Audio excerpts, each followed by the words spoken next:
శుక్లాంబరధరం విష్ణుం శశివర్ణం చతుర్భుజం ప్రసన్నవదనం ధ్యాయేత్ సర్వవిఘ్నోపశాంతయే అగజానన పద్మార్కం గజానన మహార్నిజం అనేకదంతం భక్తానాం ఏకదంతముపాస్మహే. ఓం గం గణపతయే నమః. ఓం శ్రీమాత్రే నమః. ఓం శ్రీ గురుభ్యో నమః. మా ఆది ఆస్ట్రాలజీ చూస్తున్నటువంటి మీ అందరికీ, అలాగే విదేశాల్లో కూడా ఉంటూ నా వీడియోస్ చూస్తున్నటువంటి మీ అందరికీ పేరు పేరున నా హృదయపూర్వక నమస్కారాలు. ఇప్పుడు మనం 16 ఏప్రిల్ నుంచి 30 ఏప్రిల్ అంటే 16th ఏప్రిల్ నుంచి 30th ఏప్రిల్ అంటే 15 days ఏప్రిల్లో ఎలా ఉండబోతోంది అంటే మేషరాశి నుంచి మీనరాశి వరకు కూడా ఈ రాశుల వాళ్ళ ప్రభావం ఎలా ఉండబోతుందో ఇప్పుడు తెలుసుకుందాం. దానికంటే ముందర మీరు మీ జాతకాలు చూపించుకోదలుచుకుంటే మా ఆది ఆస్ట్రాలజీని కన్సల్ట్ చేయండి. ముఖ్యంగా మీ date of birth, time of birth most important అండి, అంటే ప్లేస్ ఆఫ్ బర్త్, ఈ 3 ఇంపార్టెంట్ అనమాట. ఉంటే మీరు ఏ ప్రాబ్లమ్స్ ఉన్నా కూడా నాకు ఫోన్ చేస్తే నేను తప్పకుండా పరిష్కార మార్గాలు నేనే మీకు సూచిస్తాను. ధనురాశి వారికి విదేశీ పర్యటన సూచిస్తోంది.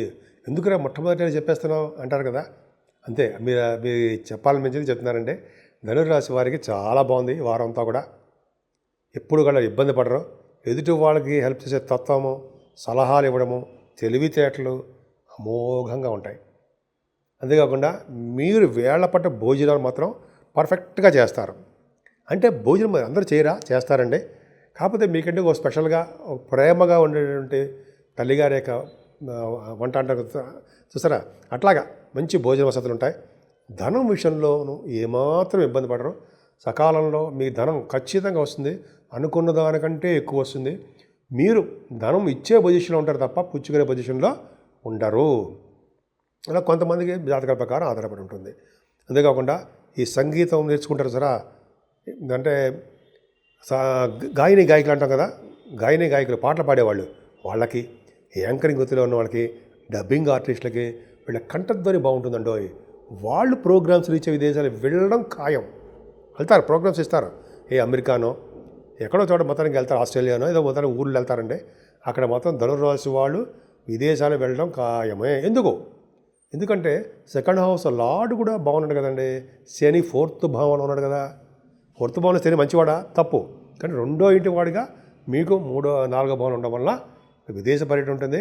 కానీ కొంచెం ప్రాబ్లమ్స్ క్రియేట్ అవుతాయండి. 4th భావంలో కూడా రాహు ఉన్నాడు కాబట్టి విదేశాలు వెళ్తారు.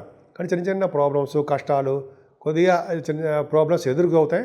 కానీ వాటన్నింటినీ ఓవర్కమ్ చేసి మీరు విదేశాలు వెళ్ళడమే ఖాయం. డబ్బు సంపాదన, అలాగే కీర్తి ప్రతిష్టలు మీకు ఉండి తీరతాయి.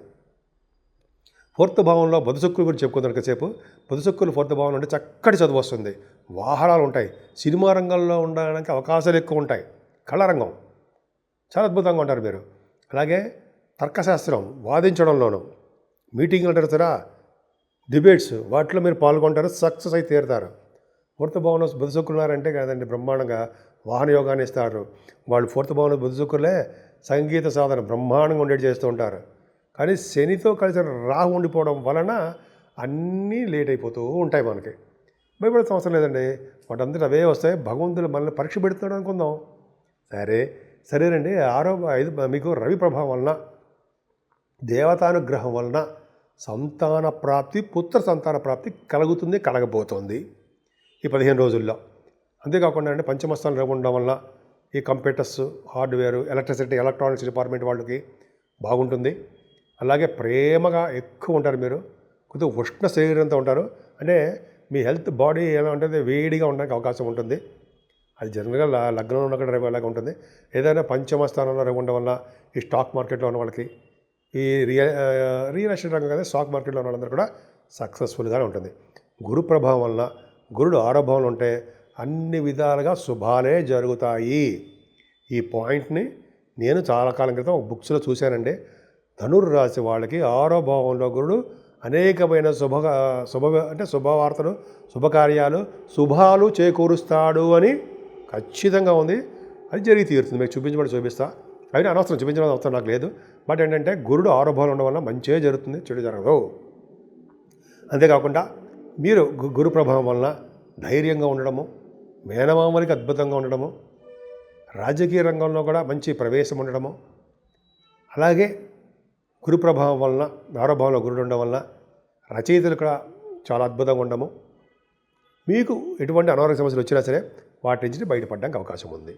ఏదేమైనా మీ ఇంట్లో శుభకార్యాలు జరగడానికి అవకాశం ఉందండి.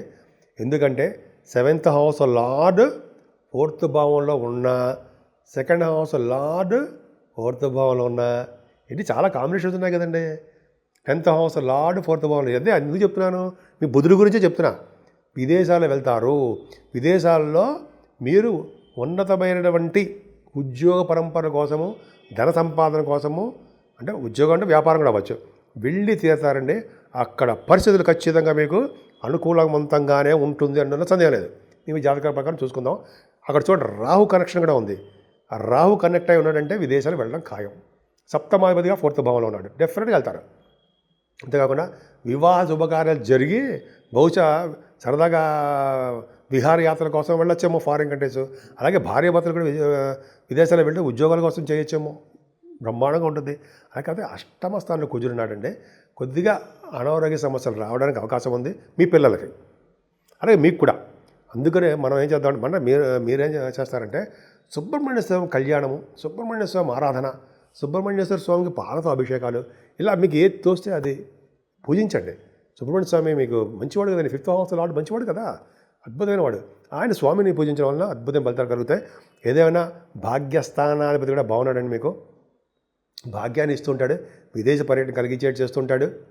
చక్కటి చదువు రీత్యా, షూటింగ్ల రీత్యా, పర్సనల్ పనుల రీత్యా అలా రకరకాలుగా మీరు విదేశాలు వెళ్తారు.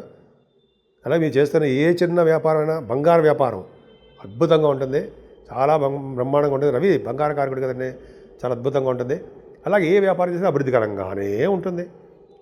11వ భావంలో కేతువు లేడా, 10th హౌస్లో కేతువు లేడంటే ఉద్యోగస్తులకి, ఎవరికి ఉద్యోగస్తులకి, సాఫ్ట్వేర్ రంగ ఉద్యోగస్తులకి అద్భుతంగా ఉంటుంది.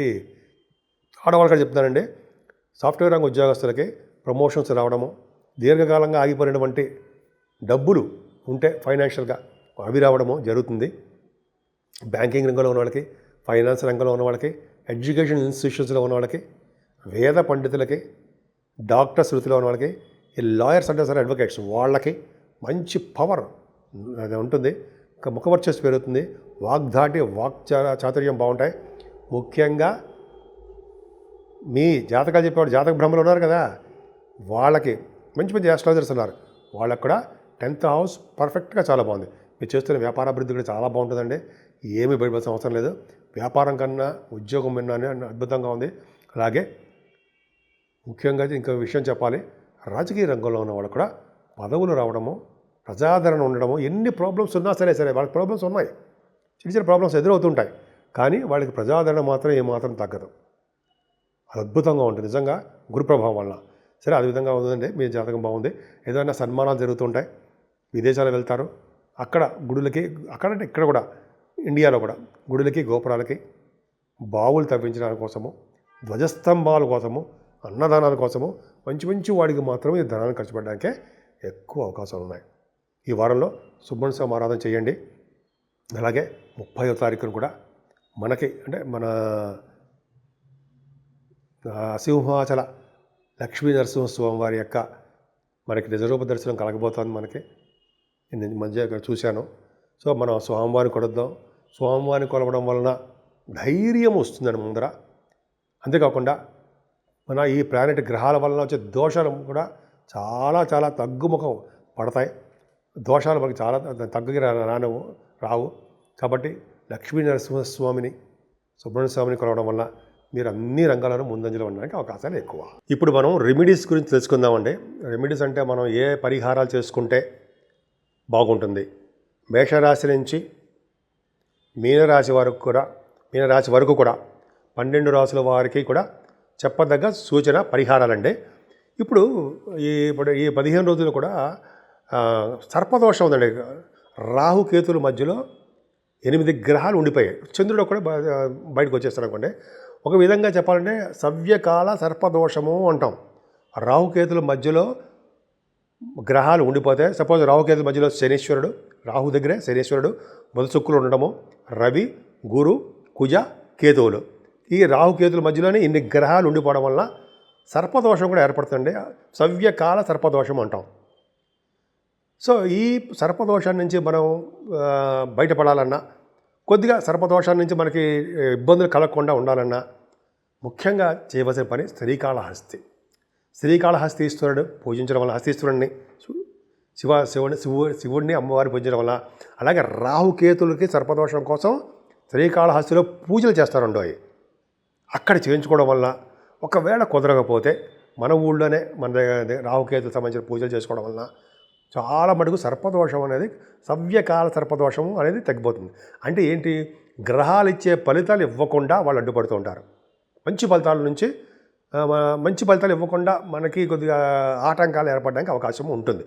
నిండు రాసులకి ఒక్క చంద్రుడు అక్కడే బయటకు వస్తాడు అనుకోండి, అయినప్పటికీ కూడా సర్పదోషమే. సో ఇలా మనం దోషాల నుంచి బయటపడాలంటే ఇది చెప్పినట్టు శ్రీకాళహస్తీశ్వరుణ్ణి అంటే శివుడిని అమ్మవారిని పూజిద్దాం. ఎందుకంటే పార్వతీ అమ్మవారిని పూజిస్తే గ్రహాల యొక్క ప్రభావం ఉండదు కదండి. పాము రూపంలో ఆవిడ నడుము గొడ్డాణం రూపంలో ఉంటుంది కదా, సర్పు రాహుకేతువులు. సరే, అది పక్క పెడితే ముఖ్యంగా ఈ పూజలు చేయించుకోవడం వల్ల, అలాగే అమ్మవారికి మన ఊళ్ళోనే కుంకుమ పూజ కానీ లేదా చండీ హోమాలు కానీ చేయించుకోవడం వల్ల, వెంకటేశ్వర స్వామి ఆరాధన చేసుకోవడం వల్ల, శివాభిషేకాలు చేసుకోవడం వల్ల, అన్నిటికంటే ముఖ్యమైనది ఈ నెలలో 28వ తారీఖునే వైశాఖ మాసం వచ్చేస్తుంది. అందున 30వ తారీఖు మన సింహాచల నరసింహస్వామి చందనోత్సవం జరగబోతుంది. సో అంటే ఏంటి, మనం నిజరూప దర్శనాన్ని సింహాచలంలో నరసింహస్వామికి గంధంతో, మీకు తెలియదు ఉందండి, మొత్తం స్వామివారిని కప్పేస్తారు, చేసేస్తారు. ఇప్పుడు స్వామివారికి ఆ గంధం తొలగించి నిజరూప దర్శనం కలిగిస్తుంటారు. ఆ స్వామిని చూసినా, ఆ స్వామివారిని పూజించినా మనకి ఈ రాహుకేతువులు కాదు కదా, ఎవరి శనీశ్వరం వల్ల, ఎటువంటి గ్రహాల వల్ల వచ్చే దోషాలు పరిహారం అవ్వడమే కాకుండా మనకి ఎటువంటి ఇబ్బంది కలగనివ్వకుండా ఆ లక్ష్మీనరసింహస్వామి మనకు కాపాడతారు. పైగా ధైర్యాన్ని ప్రసాదిస్తారు. మనకి ఎటువంటి కోర్టు కేసులు ఉన్నా, అంటే ఎటువంటి ప్రాబ్లమ్స్ ఉన్నా, పెళ్లి కాకుండా ఉన్నా, లేకపోతే పుత్రులుగా ఇబ్బంది కలిగినా, లేకపోతే ఉద్యోగాల సమస్యలు ఉన్నా, ఇటువంటివన్నిటికీ కారకులు గ్రహాలే కదండి. సో కాబట్టి స్వామివారిని పూజలు చేద్దాం. ఇప్పుడు మేము అన్నీ చెప్పినా కూడా నాలెడ్జ్ కోసం చెప్తున్నాం. మీ కష్టాన్ని నమ్ముకోండి. మీరు ఎప్పుడైనా సరే మనం అనేది గ్రహాలు అనేది మేము చెప్తూ ఉంటాం, మీకు మనం దాన్ని రెమెడీ చేస్తూ ఉంటాం. కానీ కష్టాన్ని నమ్ముకున్న వాడు ఎప్పటికీ చెడిపోడు. అంటే నిజాయితీగా కష్టపడి డెడికేటెడ్గా నిమగ్నమైపోయి చేస్తుంటారు ఉంటారు చూసారా, మీలాంటి వాళ్ళు కష్టపడతారే, వాళ్ళకి తిరుగులేని సామ్రాజ్యం తిరిగే ఉండదు లైఫ్లో. సో కష్టపడండి, ప్రతిలో దాంట్లో విజయం పొందండి. విజయం పొందుతూ భగవంతుడి యొక్క ఆశీస్సులతోటి మీరు విజయం పొందడానికి అవకాశాలు ఎక్కువ ఉంటాయి. సో 12 రాసుల వారు కూడా మనం మీ కష్టాన్ని నమ్ముకుంటూ భగవంతుడి యొక్క ఆశీస్సులు పొందుతూ ఉందాం. సో ఈ విధంగా ఈ 15 రోజులు మీకు కలిసి రావాలని, ఆ లక్ష్మీనరసింహ స్వామి యొక్క దీవెనలు, ఆయన యొక్క కరుణ కటాక్షాలు మీ మీద, మనందరి మీద ఉండాలని నేను మనస్ఫూర్తిగా కోరుకుంటున్నాను.